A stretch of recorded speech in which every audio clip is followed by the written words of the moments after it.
एक बार गांव में एक बूढ़ा आदमी अपने पोते के साथ रहता था। बूढ़ा आदमी रोज सुबह जल्दी उठकर भगवत गीता पढ़ने के लिए मेज पर बैठ जाता था। उनका पोता दादाजी का प्रशंसा करता था और अपने दादाजी जैसा बनना चाहता था।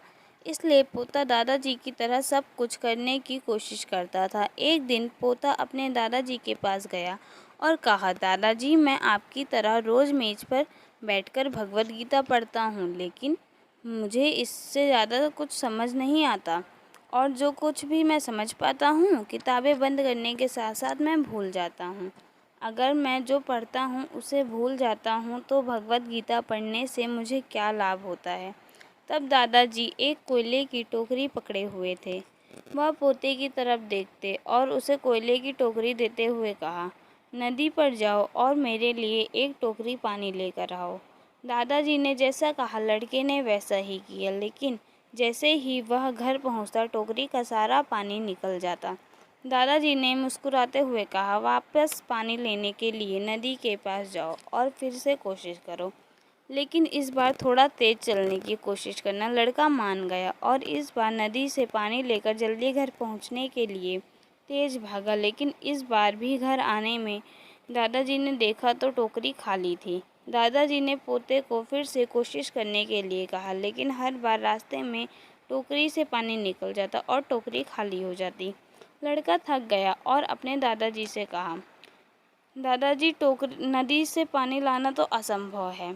मैं आपके लिए पानी से भरी बाल्टी ले आ सकता हूँ। दादाजी ने उत्तर दिया, मुझे पानी की बाल्टी नहीं चाहिए, मैं चाहता हूँ तुम उस कोयले की टोकरी में ही पानी लेकर आओ और कोशिश करो। लड़का जानता था कि यह असंभव है, लेकिन उसने अपने दादाजी की बात मानी और फिर से कोशिश की।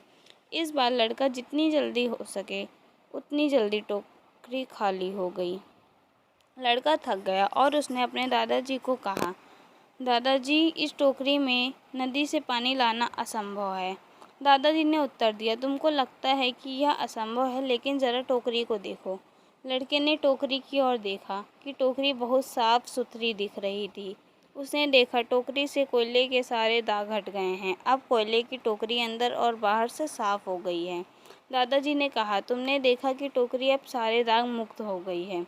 अब आप भगवत गीता पढ़ते हैं तो ऐसा ही होता है। तुम जो पढ़ते हो उसे तुम समझ या याद नहीं रख सकते, लेकिन यह शब्द तुमको अंदर और बाहर से पूरा बदल देता है। तो दोस्तों, मैं आशा करती हूँ कि आपको भगवत गीता की ये कहानी सुनकर बहुत अच्छी लगी होगी और कृपया करके आप इन कहानियों को अपने दोस्तों और परिवार वालों के साथ शेयर ज़रूर करें। धन्यवाद।